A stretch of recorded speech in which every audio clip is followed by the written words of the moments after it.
Notre Père qui est aux Et cieux, que Adonai ton nom soit Eloheka, sanctifié, Bekol que ton Levaveka, règne ou vienne. Vekol Nafsheka, ou Vekol اللهم صل Meodeka. على محمد وعلى آل محمد كما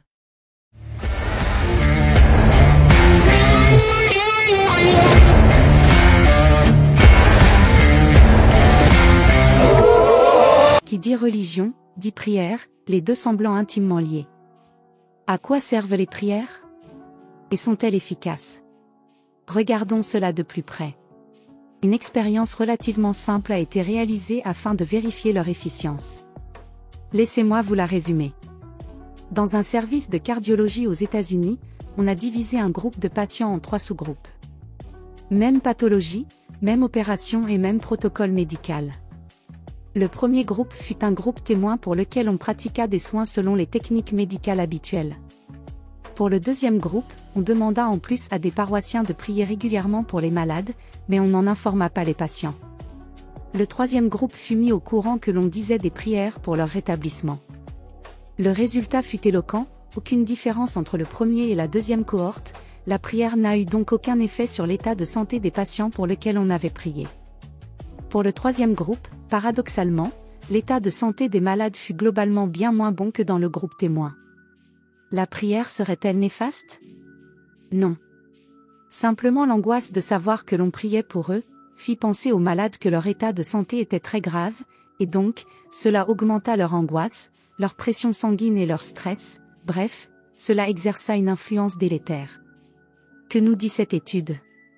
D'abord que les prières n'ont pas d'effet bénéfique mais qu'elles peuvent aussi être nocives à plusieurs égards. Prier c'est déposer dans les mains de Dieu son destin et se déresponsabiliser. C'est donc se mettre dans un état psychique de dépendance et par là même de fragilité, ainsi que se bercer d'illusions. Certains vous diront qu'ils ont demandé des grâces à Dieu et que celui-ci les a exaucées. Et contrairement à ce que vous pouvez imaginer, je ne remets pas en cause leur témoignage. Je pense que tous ces gens-là sont de bonne foi. Ils ont demandé, ils ont obtenu. Donc pour eux, évidemment, la prière a été efficace. Dans les petites chapelles bretonnes, en bord de mer, vous trouverez des maquettes de bateaux pendus au plafond. Offrandes et ex-voto par dizaines peuplent chaque recoin des lieux. Des marins les ont réalisées, après avoir été sauvés d'un grand péril ou d'un naufrage. Les maquettes sont là, et elles prouvent que Dieu a écouté ces marins alors qu'ils étaient à 2 doigts de se noyer. Dans toutes les églises de France et de Navarre, il y a aussi ces petites plaques en marbre, qui témoignent que les prières des croyants ont été entendues. Vous me direz, voilà ce qui prouve la puissance de Dieu. Eh bien pas du tout. Vous avez là les gagnants du loto de la vie. De la même manière que vous trouvez dans les cafés-tabac des affiches indiquant « Ici, 100 000 € ont été gagnés » ou 50 000 ou même 1 million. Mais ce que vous ne voyez pas, ce sont les montagnes de tickets jetés à la poubelle par les joueurs qui ont perdu. Dans les petites chapelles bretonnes, aucune plaque pour les marins disparus en mer ou les noyés. C'est ce qu'on appelle le biais du survivant. Le témoignage de celui qui a survécu à un accident de voiture alors qu'il n'avait pas de ceinture de sécurité et en état d'ébriété, ne devrait pas vous inciter à conduire n'importe comment, en espérant que le Saint-Christophe ou le Misbah accroché à votre rétroviseur puisse vous sauver la vie. Un crucifix ou une mezouza clouée à votre porte n'empêche pas les incendies. Je dirais même que parfois se croire protégé est nocif, puisque cela incite les gens à prendre des risques inconsidérés. Dans certains pays d'Afrique noire comme la République démocratique du Congo, on avait donné à des enfants soldats des gris-gris censés les protéger des balles de fusil. Le résultat? Ces enfants-là mouraient en plus grand nombre que ceux à qui on n'avait rien donné. Ils se sentaient protégés, mais les lois de la balistique sont têtues. Revenons aux effets supposés de la prière. Il faut que je sois honnête. Je pense que s'isoler dans le calme d'une église, d'une synagogue ou d'une mosquée, peut être propice au recueillement et à l'introspection. Mais Dieu n'a rien à voir dans les bienfaits que peuvent apporter ces instants de quiétude. Comme lors d'une méditation, d'une promenade en forêt, d'un cours de danse ou de natation, vous vous sentez bien, car ce sont des moments où l'on peut faire abstraction de ses soucis journaliers. La répétition des mantras que sont les prières, aide à s'extraire de la routine parfois pesante, à vider son mental des choses qui l'alourdissent et à faire le calme intérieurement. Ces pratiques religieuses vous mettent en état modifié de conscience, c'est un léger état d'hypnose ou de relaxation. Le cerveau passe en fréquence alpha, plus lente qu'en état de conscience ordinaire. Les pensées ou visualisations effectuées alors ont un impact plus profond sur tous les plans, physiques, émotionnels, et même psychiques. La prière pourrait donc être comparée à une forme légère d'auto-hypnose. Le simple fait de s'imaginer aidé et protégé par la puissance surnaturelle d'un être créateur aura une action sur vous, comme une relaxation ou un massage de bien-être, et peu importe que ces divinités n'existent pas, mais n'en attendez rien de plus. C'est un placebo pour votre mal-être, un doudou pour les coups de blues aussi efficace que le compagnon à quatre pattes qui dans les moments difficiles vous rassure, mais qui ne vous soigne pas. Ne voyez pas là la reconnaissance d'une influence divine quelconque. Simplement les religions ont trouvé et utilisé un phénomène naturel. Les prêtres de l'Égypte antique faisaient de même, acquérant leur pouvoir dans leur capacité à prédire les inondations fertiles des plaines du Nil. Un almanach aurait pu les remplacer en étant tout aussi précis et moins coûteux socialement, et sans les côtés négatifs des religions. Oui, car à côté des bienfaits de la prière que vous pouvez trouver ailleurs, comparables à l'écoute de musique qui vous apaise, se trouvent tous les inconvénients de l'endoctrinement et des peurs qui vont avec. Si vous êtes musulman, il vous faut savoir ce que vous risquez quand vous négligez une prière. Coran chapitre 4, verset 103. Allah dit, accomplissez scrupuleusement les rites de la prière, car la prière est sûrement une obligation prescrite aux croyants. Celui qui néglige sa prière aura 15 supplices infligés par Allah dans sa vie, pendant qu'il se meurt, dans la tombe et le jour du jugement. Je ne vous donne pas les détails mais c'est loin d'être rigolo. Torture à tous les étages, un club SMS à faire rougir le diable vous est promis. Tout ceci vous fait vivre dans l'angoisse de mal faire votre dévotion, ou d'en oublier une. Pour les chrétiens et les juifs la Bible dit, priez sans cesse. Thessaloniciens 5.17, tout ce qui n'est pas une attitude continuelle de prière et de communion avec Dieu est donc péché. En résumé, il faudrait passer sa vie à adorer le Très-Haut. Pour moi, imaginez qu'un Dieu écoute mes petites misères alors qu'il ne prête pas l'oreille à la maman qui le supplie de sauver son enfant me semble très orgueilleux. Il y a des guerres en son nom en ce moment dans le monde et il ne fait rien pour les arrêter, mais il écouterait ma supplique et la vôtre pour que vous ayez une meilleure note au contrôle de maths, une victoire au prochain match de foot, ou toute autre futilité. Quand un joueur avant de rentrer sur le terrain signe ou expose ses mains au ciel, cela me fait rire. Dieu sur son petit nuage s'intéresserait donc au score de cette rencontre de foot, et il oublierait le joueur de l'équipe adverse qui a pourtant fait la même demande et la même prière. Dieu serait-il un tifosi, qui, les soirs de match, oublie d'arrêter les ouragans et les cyclones?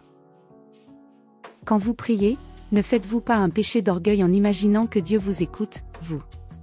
Imaginez que l'univers et le monde tournent autour de notre petite personne est normal, certes, nous avons tout ce biais naturel, car il est vrai que le monde est l'univers, pour nous, est né avec notre propre naissance et qu'il se finira avec notre disparition. Tout ce qui est arrivé avant notre venue est de l'histoire. Et tout ce qui arrivera après notre mort n'est que science-fiction. Le monde que nous voyons, nous ne le voyons que de nos propres yeux. Un pays ou un lieu que nous n'avons pas visité existe que d'une manière intellectualisée, d'une manière virtuelle. Non seulement l'univers est centré sur notre personne d'un point de vue historique, ainsi que d'un point de vue géographique mais aussi psychique. De là il nous est facile d'accepter qu'un Dieu puisse avoir conçu tout ce qui nous entoure juste pour notre petite personne. Même si nous savons que cela est faux, c'est notre perception du monde. Ce qui me gêne le plus dans l'idée de la prière, c'est qu'un Dieu omnipotent, infiniment bon, a besoin de celle-ci. Qu'est-ce que cela lui apporte? A-t-il besoin que l'on lui dise qu'on l'aime à tout bout de champ? A-t-il besoin d'encens? A-t-il besoin de louanges, de chants et de mortification? Les gens qui exigent d'être constamment rassurés et de s'entendre dire qu'on les aime avec ce genre de phrases et de comportements sont souvent des individus dans un état de fragilité psychologique. Avez-vous besoin, vous, à longueur de journée que votre conjoint, vos enfants, vos parents vous disent qu'ils vous aiment, que vous êtes le plus beau ou la plus belle? C'est puéril comme exigence surtout quand cela vient d'un Dieu. Quand je pense à cela, il me vient une idée. Pour jauger la puissance de chacun de ces dieux, j'imagine un concours où l'on réunirait 1000 personnes pour chaque église, 1000 croyants par obédience religieuse, et chacun à leur tour elles prieraient leur Dieu pour voir l'efficacité de celui-ci. Que diriez-vous d'un loto? Les chrétiens prieraient pour que ça soit le numéro 33 qui sorte, 33 l'âge de la mort supposée du Christ, les musulmans pour le chiffre 9, l'âge à laquelle la petite Aïcha a été violée par son mari prophète de 54 ans. Les juifs pourraient prendre le chiffre 7, car il est le symbole de l'achèvement et de la perfection selon la Bible, les hindous et les bouddhistes pourraient eux aussi participer avec leurs chiffres fétiches, et chacun priera ainsi pour que sa petite boule sacrée sorte. Pour nous les athées, le plus difficile serait de convenir de ce chiffre. Je propose de rajouter le 0 à ce loto, car pour nous c'est le nombre de dieux existants. Pour ce qui est de prier ce jour-là, nous aurions piscine, apéro ou jardinage selon ce qui vous plaît. Bien sûr, il faudrait réaliser un nombre assez conséquent de tirages pour voir si un numéro sortirait plus fréquemment que les autres. Les statisticiens sont tout à fait capables de définir ce qui serait une fréquence anormale d'apparition d'une boule. On pourrait appeler ce loto le défi du blasphémateur, ce qui ferait plaisir à mon ego. Je pense aussi à tous ces anciens dieux que l'on a priés avec ferveur durant des siècles, au pied d'autels qui aujourd'hui ne voient plus défiler que des touristes. Plus aucun adepte pour louer les idoles des siècles passés. Tous les ex-voto aujourd'hui brisés pour Zeus ou Odin sont devenus, au mieux, des pièces de musée couverts de poussière. Illusoires reliques des temps passés.